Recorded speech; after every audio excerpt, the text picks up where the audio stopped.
pourquoi je poursuis pas tout seul pour la dernière partie? Alors, entre autres parce que c'est Adrien qui avait envie de parler d'Evergreen. C'est pas vraiment un sujet que j'ai préparé. Alors, J'ai plus préparé les deux premiers je vous sujets, dis moi. rapidement, en fait, je vais raconter.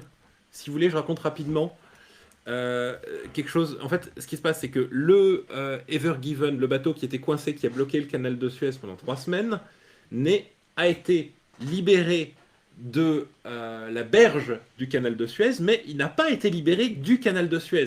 Il est maintenant, lui et tous les marins qui étaient à son bord, une 25 marins indiens, prisonniers du grand lac Amer, donc le lac qui est entre les deux sections du canal de Suez, gardés par par les autorités égyptiennes en attendant en attendant un paiement réclamé à Evergreen, donc l'affréteur du bateau, d'1 milliard de dollars. Alors, Evergreen dit, c'est pas mon problème parce que moi, ce bateau, il n'est pas à moi.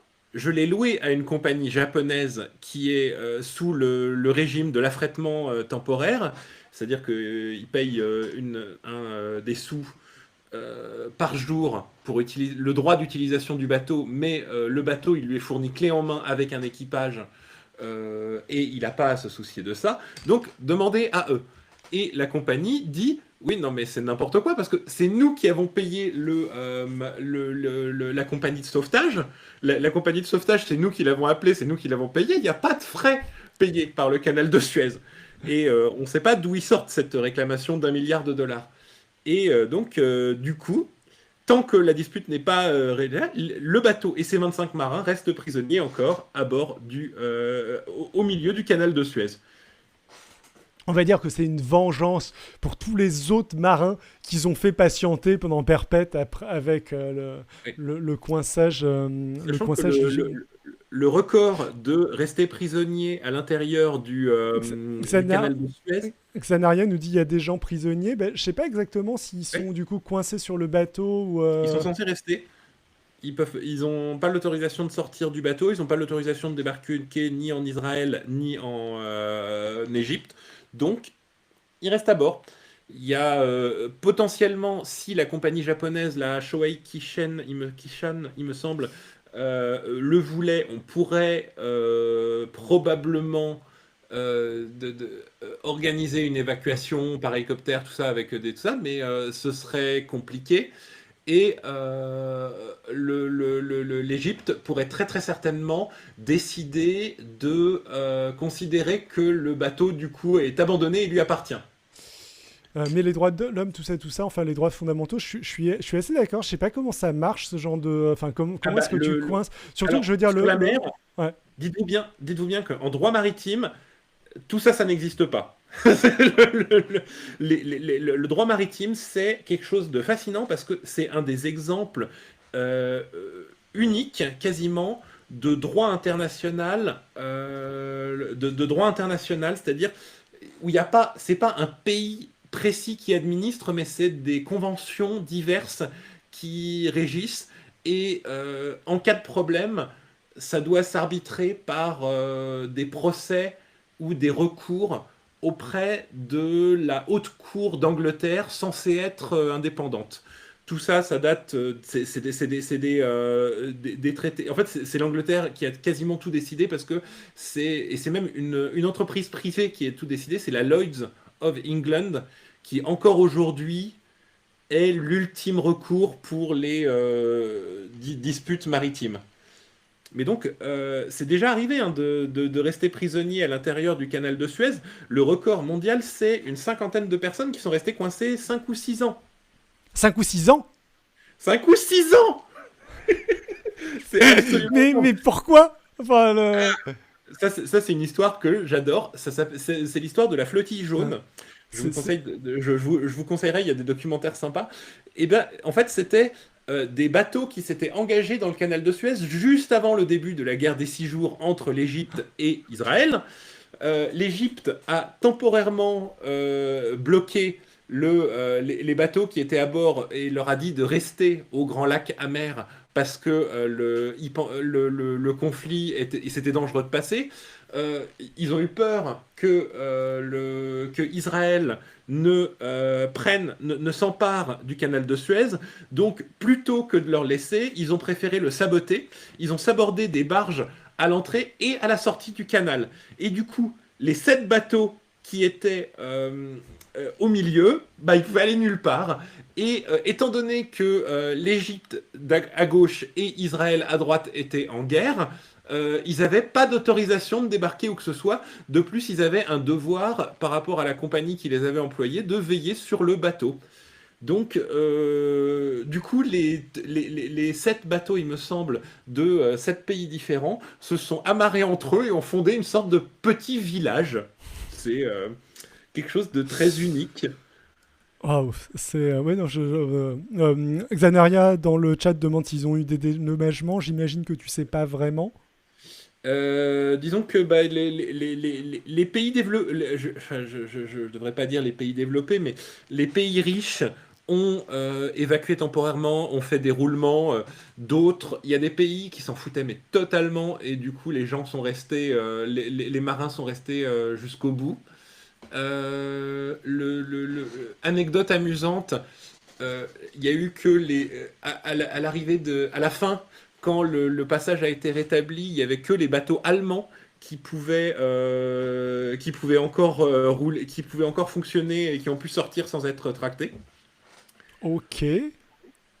Mais donc, Ouais. en maritime, les choses sont beaucoup, beaucoup plus Wild West qu'on ne pense.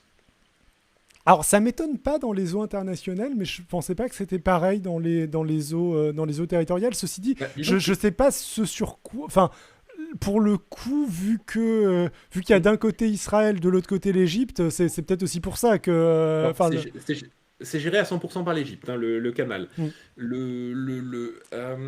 Quelque chose d'important à vous savoir, c'est que justement, ce genre de choses, en fait, se résoudrait en temps normal s'il n'y avait pas l'Égypte comme acteur dans le lot, tout ça se résoudrait par une arbitration auprès de la Lloyds avec un arbitre indépendant nommé qui évalue tout ça et qui ferait le problème, c'est que l'Égypte étant un État souverain, considère qu'elle peut se passer de ce genre d'arbitration.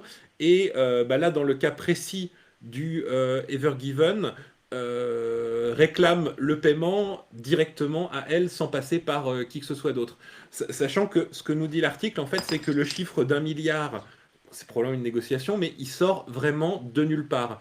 Il y a un cabinet, donc là ce qui est highlighté, il y a un cabinet anglais qui a fait une estimation qu'ils ont peut-être perdu 98 millions de dollars de frais de passage du canal. Quand tu fais passer un gros bateau dans le canal de Suez, c'est à peu près 500 000 dollars de paiement. Donc, ils considèrent qu'ils ont perdu 98 millions de dollars de frais non perçus, sachant que c'est des frais qui finiront par percevoir parce que malgré tout, les bateaux vont passer et il y aura des rattrapages et c'est de l'argent qu'ils finiront par toucher. À côté, les frais de salvage, donc quand ton bateau est échoué, quand ton bateau est en dérive, t'appelles une compagnie de sauvetage en mer. Ce qu'on appelle les salvors, c'est c'est quelque chose qui coûte cher, ça coûte très cher, mais ça coûte pas du tout la somme qu'ils évaluent. Ouais, le Xanaria dit que ça ressemble plus à une rançon qu'autre chose, mais, Disons que enfin, que là, ça ressemble plus à une rançon qu'autre chose. Et oui, enfin, c'est ouais. très très très très fréquent Hmm. en droit maritime qu'on saisisse le bateau. Hmm. C'est extrêmement peu fréquent que on fasse chier les marins, Et mais c'est des choses qui ouais. arrivent quand tu commences à taper dans les États souverains. Et là, l'Égypte maintient les marins à bord pour faire chier l'affréteur, le fretteur, et pour le pousser, pour faciliter, pour avoir une meilleure arme de négociation. Et je Et, suis tout à fait d'accord avec toi, Xanaria, que c'est complètement oublié le facteur humain. Ça, mais mais ouais, je suis tout à fait d'accord aussi. Et je rajoute au passage que, enfin, c'est aussi, je pense, lié au fait que ce soit des gens isolés à un endroit. Et ce qui permet d'avoir plus facilement ce genre de violation des droits de l'homme en quelque sorte. Enfin, au Japon, avec le paquebot de croisière dont le nom m'échappe, où il y avait beaucoup de gens qui avaient le coronavirus et où les autorités japonaises, qui pourtant sont un pays tout à fait développé, tout à fait démocratique, tout ce que tu veux, qui ont choisi de complètement isoler le bateau et de laisser les gens s'auto-contaminer entre eux pour préserver ce qui avait une certaine rationalité, mais jamais tu te serais permis de faire ça si jamais c'était des gens qui étaient sur la terre ferme, quoi. Enfin, une colonie de vacances, personne ne se serait dit bon bah on isole complètement enfin. La Chine a mené des trucs de genre-là vis-à-vis du coronavirus sur des villes. Mais pas... Enfin, le Japon, je pense, n'aurait pas fait la même chose sur un groupe de personnes isolées à terre qui... Mais refuser le droit d'accoster, en fait, c'est assez simple. Et tous les pays, globalement, peuvent le faire de manière à leur choix. En disant, de toute façon, si je refuse le droit d'accoster, va chercher un port ailleurs. Et disons que les lacs amers, c'est un cas extrêmement particulier où on peut abuser de ce droit de manière extrêmement intense, vu que une fois que tu es dedans, tu peux aller nulle part, vu que tu es littéralement coincé. Qu'est-ce que des refus de droit d'accoster, c'est des choses qui arrivent vraiment hyper souvent aussi en Méditerranée avec les bateaux qui prennent des migrants, qui sauvent des migrants en mer après qui avaient coulé au large de la Libye. Sachant que ça c'est carrément... La Grèce. C'est des demandes de l'extrême droite, ça aussi, le côté... c'est des demandes sur nos... je veux dire, sur les côtes françaises et italiennes. Mais c'est des décisions qui sont prises régulièrement par beaucoup de... par toute personne qui a une côte. Ouais, non, c'est... Et donc la grande question de combien de temps ces marins vont rester posés, je ne sais pas du tout. Globalement, l'Égypte peut décider de faire son gros relou pendant très très longtemps. J'imagine que ça dépend d'un côté de l'Égypte et de l'autre côté aussi de l'armateur du bateau qui peut choisir ou non. J'imagine que ça dépend de comment va se passer la négociation entre d'un côté l'Égypte et de l'autre côté l'armateur, sachant qu'en effet, comme tu dis, comme vous dites, c'est une forme de rançonnage, de racket, etc. Après, je sais... Je sais pas dans quelle mesure est-ce que au final Evergreen est responsable ou pas de ce qui s'est Evergreen est responsable de rien. De ce qui s'est passé. Je suis incapable de l'évaluer, mais même s'ils le sont, c'est pas comme ça que ça devrait se passer, quoi. Le problème, c'est que sur la mer, c'est comme ça que ça va se passer. Globalement, tu as le droit dès que disons que c'est très très compliqué. Surtout que c'est très clairement pas le canal de Suez qui a payé les compagnies de salvage, parce que dès le début, c'est la compagnie japonaise qui a immédiatement appelé deux compagnies de sauvetage. D'abord, ils ont appelé la Nippon Salvaging, qui est la plus grosse compagnie de sauvetage au Japon. Donc, en gros, ils ont appelé des experts locaux qui connaissent, en qui ils ont fait confiance. Et deuxièmement, ils ont appelé Smith, qui est la plus grosse compagnie de sauvetage au monde. C'est quand tu es dans la merde, c'est eux que tu appelles. Et ils sont chers, mais ils sont aussi ceux qui peuvent déployer le plus de matériel n'importe où dans le monde le plus vite. Ça me fait penser à un truc. C'est peut-être pas intéressant, mais je me permets d'enchaîner. La communication de l'armateur, je sais même pas si on dit l'armateur, l'affréteur, merci. La communication de l'affréteur et la communication des autorités du canal de Suez n'était pas la même sur les délais, sur quand est-ce que quand est-ce que le bateau allait pouvoir bouger, etc. Et au final, c'est plutôt la communication de l'affréteur qui était plus optimiste, qui me semble-t-il s'est révélée exacte. C'est peut-être lié à ça, au fait que ce soit eux qui étaient en communication avec les gens qui allaient débloquer le bateau. Euh, je pense qu'on peut s'arrêter là. Donc, encore merci à tous ceux qui nous ont accompagnés jusqu'au bout du chat, jusqu'au bout du stream, pardon. C'était très cool. Merci pour les petites interactions à la fin. Arakuso et Xanaria, c'était très cool. Désolé pour le lancement qui était un petit peu poussif.